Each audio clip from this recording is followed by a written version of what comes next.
As soon as our season ended,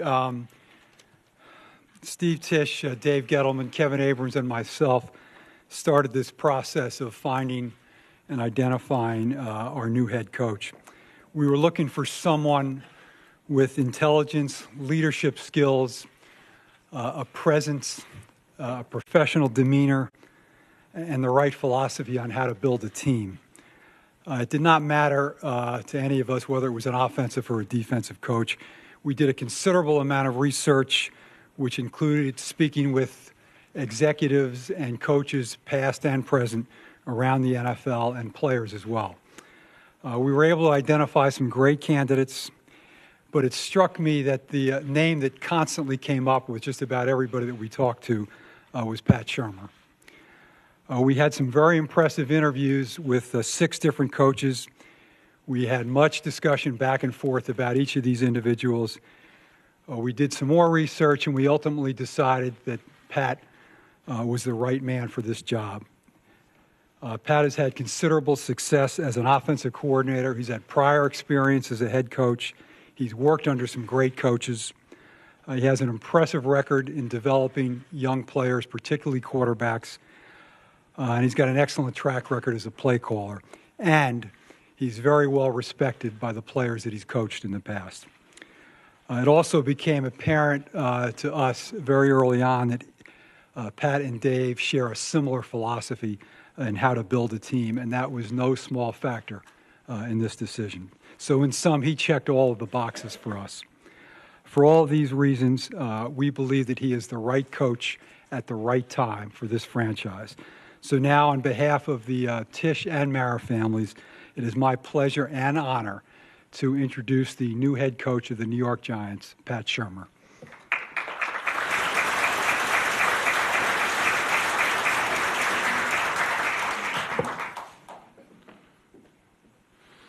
First, I'd like to thank John Mara. I'd like to thank Steve Tisch. I just met John and Lori. I'd like to thank Dave Gettleman, Kevin Abrams, and it's an honor and a privilege to be the head coach of the New York Giants.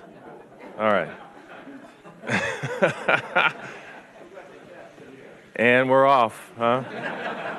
All right, so we got to just keep adjusting, I guess, huh? So, anyways. Well, I was going to tell a joke, so I'll stop, Anyways. But as I mentioned recently, and I think it happened in one of the earlier articles, this is an iconic franchise.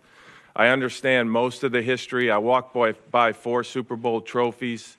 As we go forward here, I'm looking forward to lead this organization. I want to be the coach, and I understand the responsibility that comes with being the coach. I'm taking over a team was 3-13, so we got to own that. There's a lot of work to be done. There's changes that need to be made.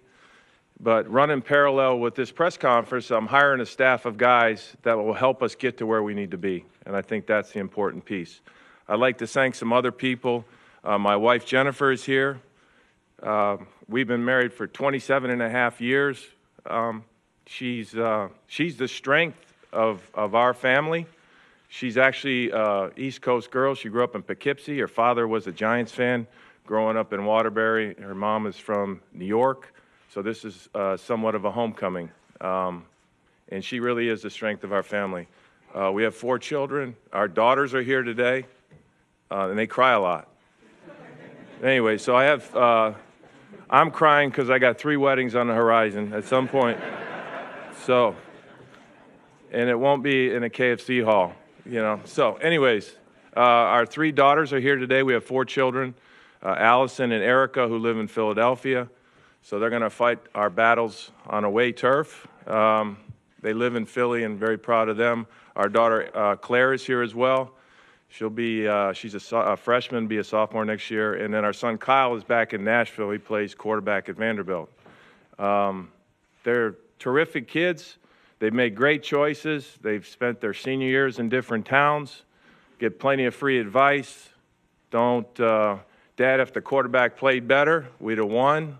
That play where you hand the ball off and run it up behind the center, I don't like that play.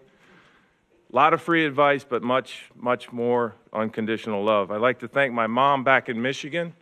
My mom and dad did a heck of a job raising us. They taught us how to compete. They taught us how to have compassion. They taught us how not to let anybody tell you that you can't do something. And so appreciate them and love them. I'd like to thank the Minnesota Vikings. We went there 2 years ago and quickly became very close to the people up there. Mark and Ziggy Wilf, obviously Kevin Warren, Rob Brzezinski, George Payton, and then certainly along the way, Rick Spielman and Mike Zimmer. They are an outstanding organization. I want to thank the players as well. They are an old school operation with an eye on the future, and they do it right. And if we're going to get to where we need to be, at some point, we're going to have to play them and beat them. And so that'll be a challenge for us. Now, regarding me, you have hired a career coach. You've hired a guy that doesn't know what he would do if he wasn't doing this. You've hired a guy that wants every day to interact with the staff, the coaches, the players. And I really do feel like my role is to make everybody as good as they can be.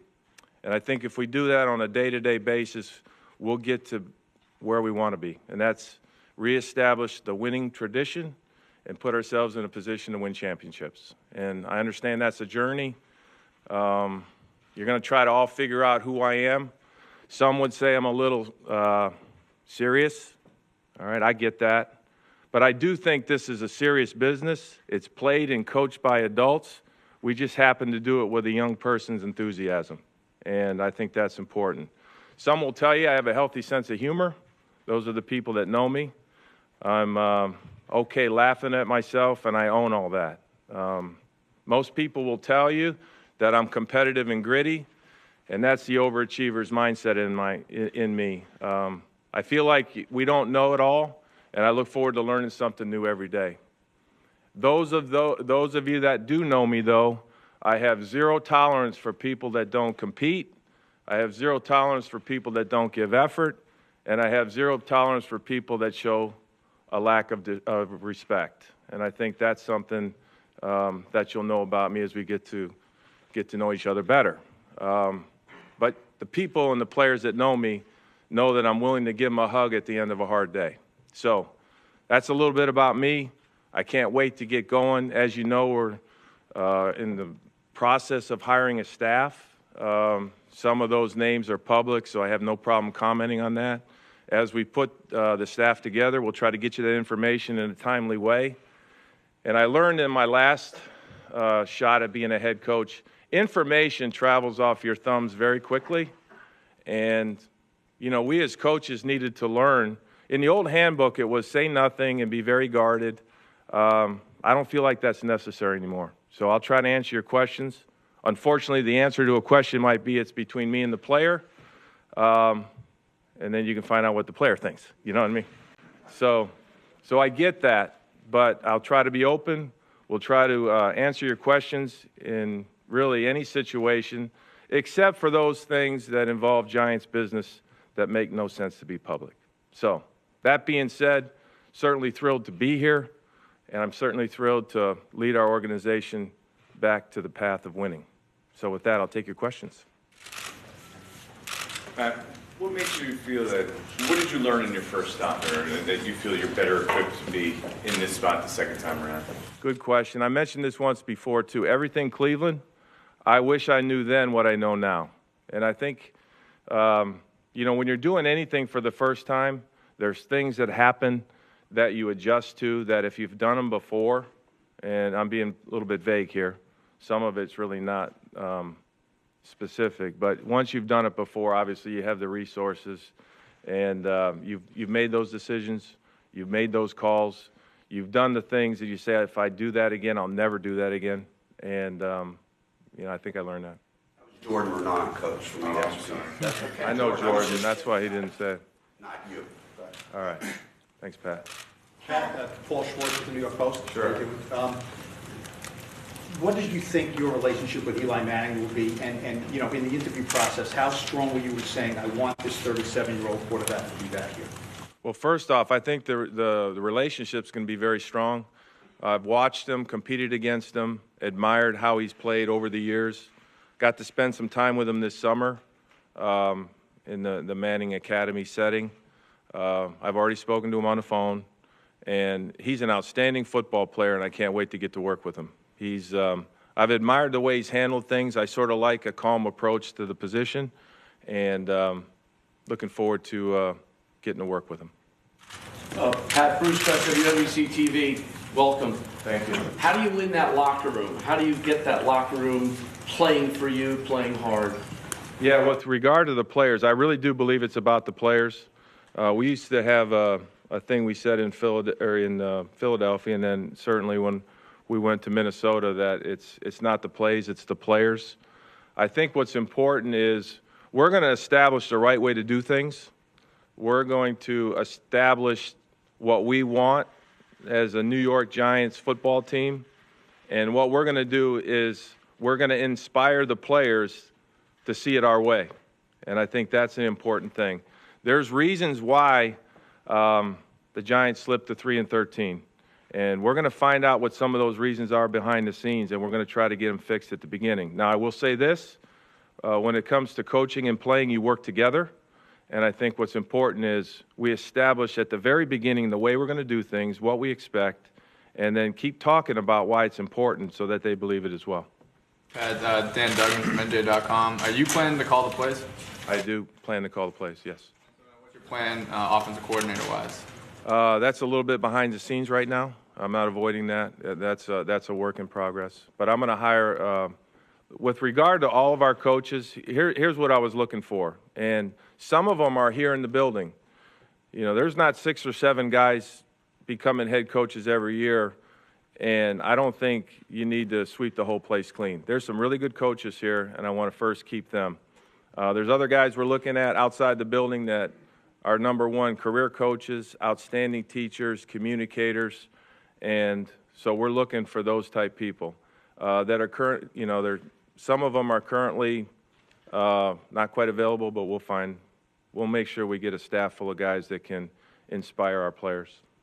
Tina Cervasio, Fox 5. How much have you, I know you've been in Mobile, but how much have you been able to start looking at film of Eli Manning and Odell when he was healthy and really start studying this offense right now, and Davis Webb as well?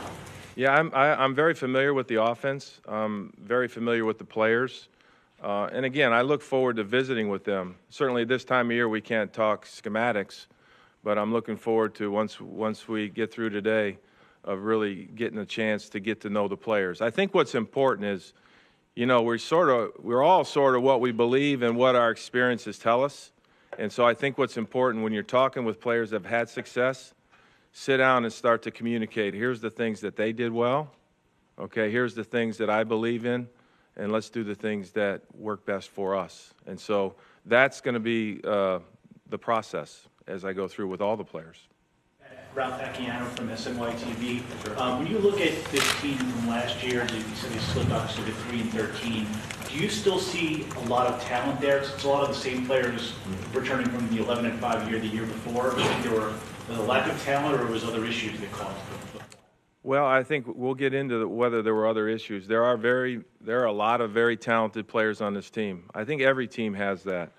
And then every team goes through seasons. A year ago in Minnesota, we had a lot of injuries. And again, they didn't become part of the daily conversation, but we found our way to be 8-8, you know, dealing with a lot of adversity. This year we won 14. And we made some changes, although they may not have seemed to be big changes, that can do that. Now, I'm not saying that's what's going to happen in a year, but I do know this. Every year is different. Every year you have new players, you have new coaches, and the challenge is that when we get going here the first part of April, is that we work together to put together a team that has the chemistry to go out and compete and win. And so that's what we're looking to do. Pat. Gary Myers from the Daily News. How you doing? Good, how are you? Congratulations. What is your evaluation, following up on the Eli questions, about where Eli is at in his career, how much he might have left, and how that would factor into what might be done with the second pick in the draft? Yeah, I think those are all questions for down the road. I'm sure we'll talk about that up until the draft. I watched Eli throw a little bit this summer, and I walked away saying he looked really, really good. He looked fit. He was throwing the ball well. The ball had, good velocity coming off his hand. And again, I think I think he's got years left. How much? I don't know. But I think he has time left, and I look forward to working with him.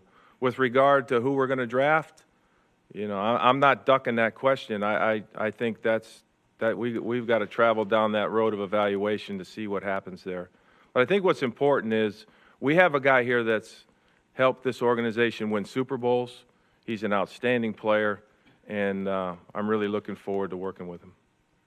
Patricia Traina of Inside Football, welcome. Sure, I'm just wondering if you've given some thought as to the type of identity, the type of culture you want to build within the locker room. Yeah, no, I think what's important, and I alluded to it, and we need to have a tough, gritty team that knows how to compete. I think what's important is when we put the roster together, we want to first accumulate 90 players that love to play football. Now, certainly they're going to have the skill and ability to do it. But we want to put together a group of 90 and then eventually get to 53.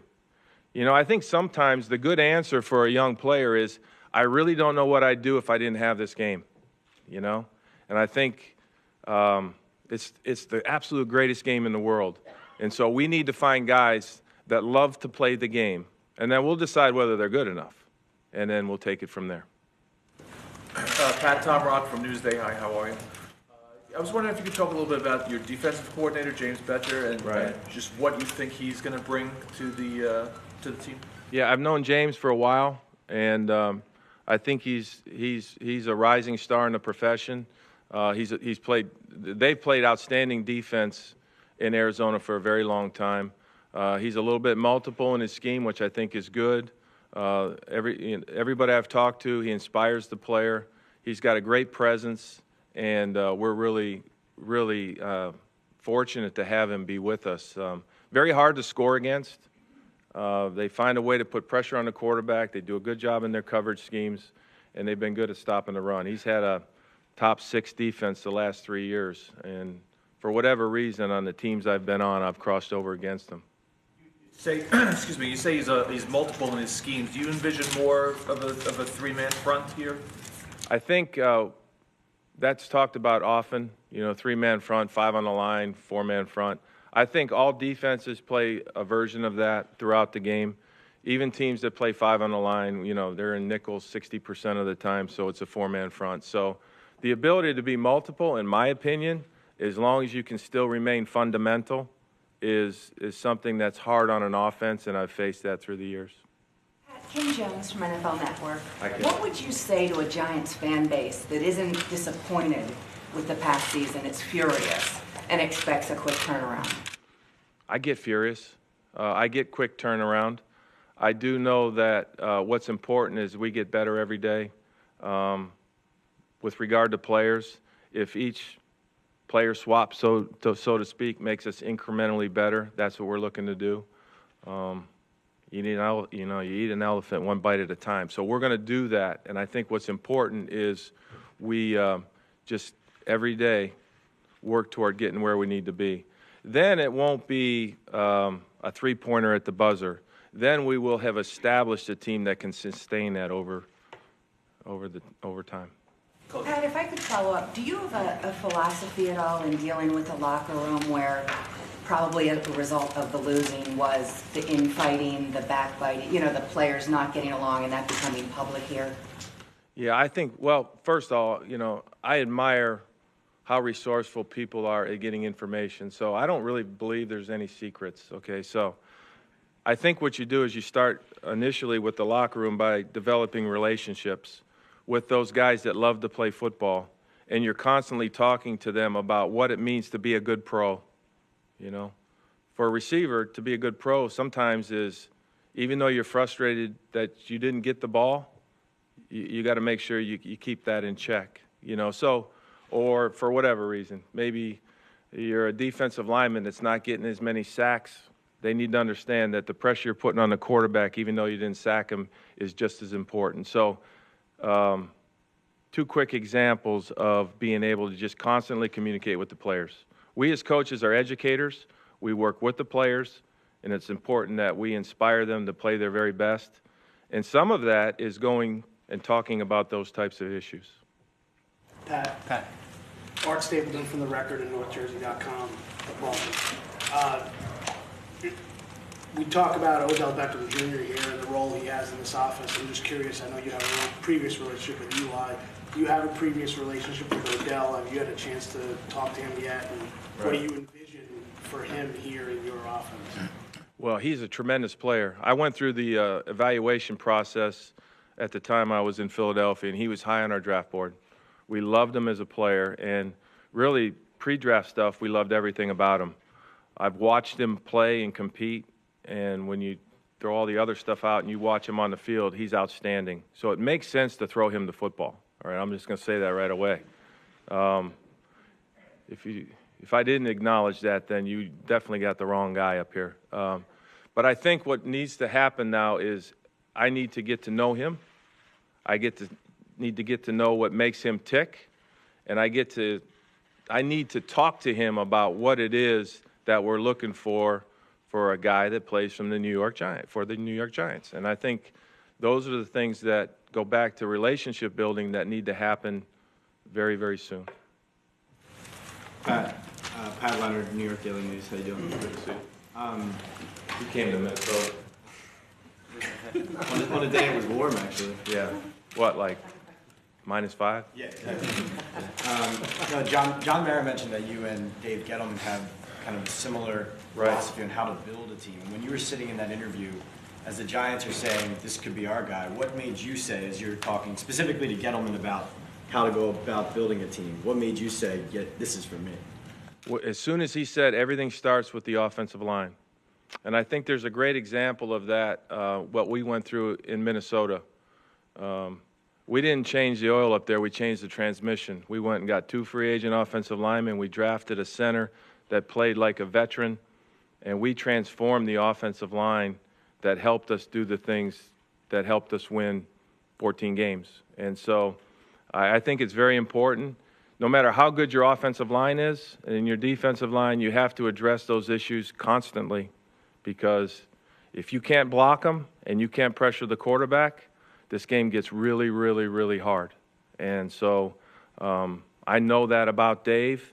I know we have a serious mindset when it comes to doing what we can to upgrade in those areas. And some of it may be just inspiring a player on the roster to play better than he's played, and that comes back to coaching. And then we all know that every once in a while you need to get some new players.